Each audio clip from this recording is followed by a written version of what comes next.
Big spoilers for Elbaf ahead, so you have been warned, but here's a question I gotta ask you, and this is going to lead us down a very, very interesting pathway. But is Gunko, otherwise known as Princess Shuri, an Usopp lie?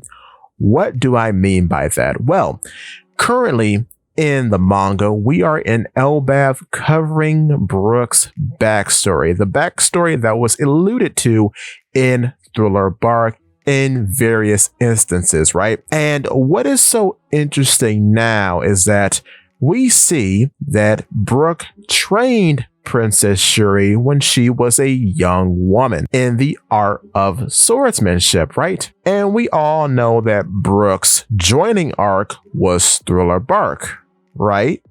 Okay, so in Thriller Bark, specifically chapter 458, a very iconic line is spoken by Usopp when he says to a knocked out Zoro, Luffy, and Sanji after they have gotten their shadows taken, he says, "Look, there is a beautiful female sword master carrying lots of meat." So, what is Gunko? What is Princess Shuri? Princess Shuri is a beautiful female sword master, you could say, seeing as how she was trained under Brook, and Brook at that time was the best in his kingdom at that style of swordsmanship. But the only thing is missing now is the meat. So if Gunko ever feeds Luffy meat or is associated with meat in any way during the events of the backstory or the current events of Elbaf, I would think that she would be an Usopp lie come true. Now you may be asking, isn't Rebecca the fulfillment of that lie? Absolutely not. She is not really a swordsman. She is certainly not a sword master, and she did not feed Luffy meat. So no, she is not the fulfillment of the lie. Gunko, however, is on track to being the fulfillment of the lie because of what I have just described. This, quite oddly, would put her in line with a few other characters who have been confirmed to be Usopp lies made true in this very arc.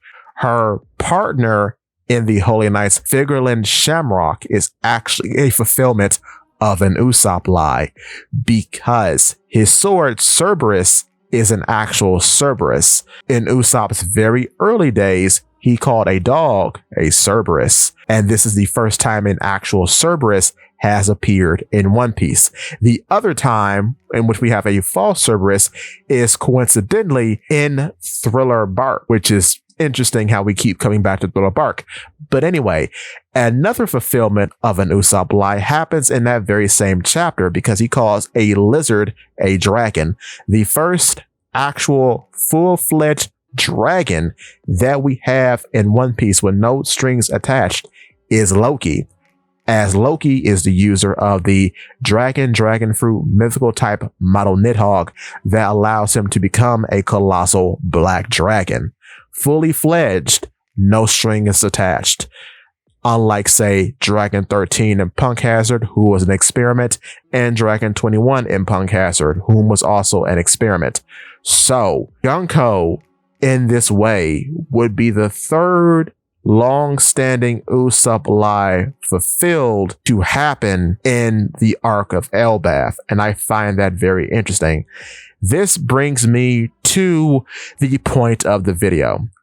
Could Gunko join the Straw Hats? So this has been sitting in the back of my head for a while now, but in my coverage of chapter 1185, I got a comment from pretty frequent commenter Evil Monkey 9196, and they were talking about how Gunko is making their Straw Hat radar go off because it seems pretty cruel to kill her at the end of this arc, considering she's getting so much information on her in this flashback that we're going through with Brook, and a lot of things about her seem to point to her being redeemed at the end of this arc, and I have to agree, because here's what's weird about all of this, okay?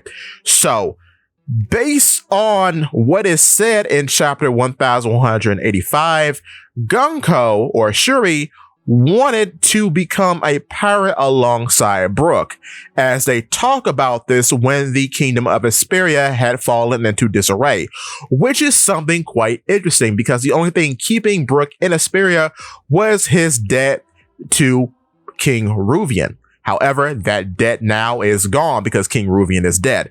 But in King Ruvian being dead, something very interesting narratively has arisen.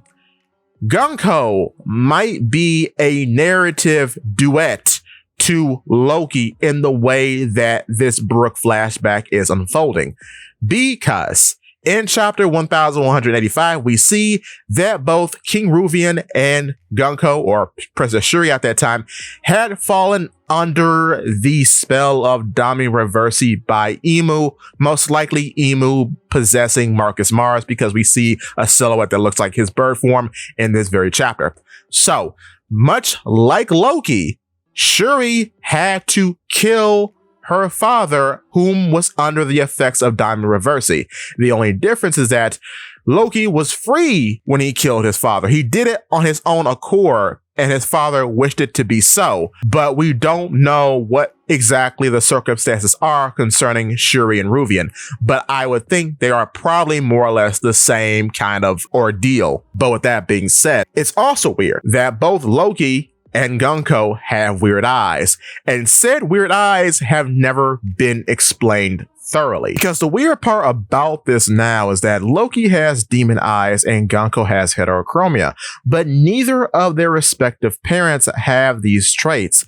Neither Harold nor Estrid had demon eyes, and neither Kando nor Ruvian had heterochromia. So it makes you think that maybe both of them have unique physiology. I'm not sure, seeing as how an emphasis has been put on eyes before in the narrative, looking at the three-eyed tribe, of which Charlotte Pudding belongs to. So I don't know, but that's certainly something to think about. In addition to, what's weird is that both of them have a weird relationship with Emu in one way or another, because in being the user of the Dragon Fruit mythical type model Nidhogg, the Nidhogg itself seems to have some sort of weird relationship with Emu. We don't know what that is, but it's there. And now, quite oddly, Gunko seems to be an extension of Emu's obsession with blue-haired women, because the first, of course, was Nefertiti Deed Lily. And now we have Gunko. And the reason why Gunko is so odd in this situation is because, unlike any other Holy Knight, she is truly immortal. She has not aged past age 39, presumably, despite possibly being 77 years old at this point, according to Brook. So, with that being said, it's quite wild that both Loki and Gunko have a relationship with Emu, which is funny because both of them were at odds at the start of the Elbaf arc. Which, in speaking about their first meeting, what is so weird about Gunko now, seeing as how Emu has touched down and we've seen a bit about what they can do, they have this weird ribbon around their body that's supposed to be a demon tail that ends in an arrow point. Well, I think now, presumably, we'll probably see more about this in the future, but I think the arrow fruit itself was a gift from Emu to Gunko, because it's quite curious that Gunko technically has a whole move set that basically acts as an extension of what Emu can do. So I find that quite curious, especially seeing as how using the arrow fruit, it can be made into different weapons in addition to being a weird cloth. So much like Emu, who can turn their staff into different weapons and has a weird arrow tip cloth, Gunko has both of those abilities packaged into one.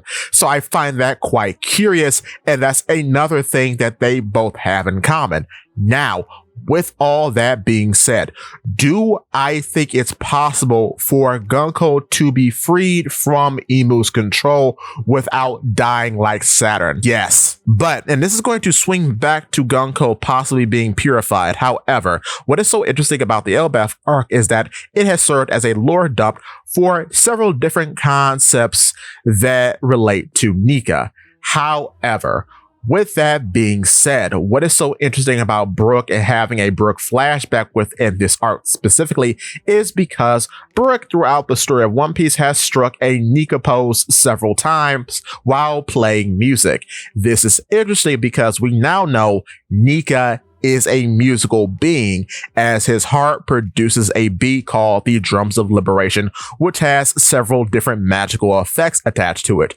Brook now, as a revived human, uses his music as a medium for his soul to connect to other people. So now both Brook and Luffy have weird magical music connotations attached to them, and we've talked about this before. However, I do think through the combined might of the human fruit mythical type model Nika and Brook's application of the revive fruit, both Luffy and Brook could possibly purify Gunko and leave her unmarked by the effects of Imu, meaning even though she is a 77-year-old woman, presumably, I don't think she's going to age in a way that makes her diminished in her abilities, because what I think could happen is that she could be reset on a same weird timeline path as what